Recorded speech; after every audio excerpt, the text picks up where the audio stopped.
So it has officially finally happened. And I say the officially because it's the first time that a road racer on the Isle of Man has ever been clocked going 200 miles an hour. This has probably happened before, but this is the official first speed trap, whatever you want to call it. And Peter Hickman has done it. And you gotta say, this is absolutely insane. The Isle of Man TT is one of the coolest things, one of the coolest races going on. If you don't know what it is, it's a bunch of guys on motorcycles and I guess they call them side by, not really side by sides, but whatever, race around an island as fast as they possibly can go. And it's insane. I mean, this is an island where, normally the speed limit is probably like 35, 40, 55.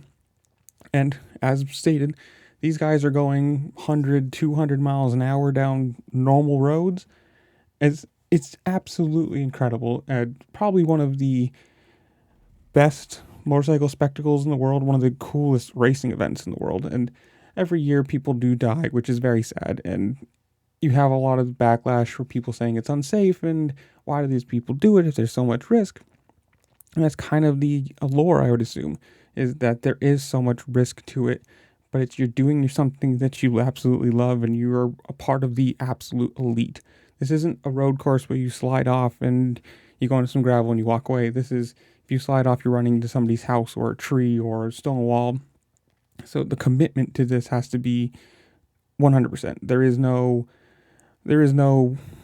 I'll give it off this time. No, you have to know the track, know the course, mountain, everything else by heart, and just, commit. Personally, I love it. It's my bucket list, I guess you want to call it, racing event. But in the comments below, you tell me, do you watch it? Do you like Peter Hickman? Are you into road racing in general? Are you into road racing of bikes or, just off-road, whatever it is? Comment it down below. Make sure to like, share, subscribe, do all the fun things this platform allows you to do, because it really does help me out and I appreciate it. And with that, I'll see you later. Peace.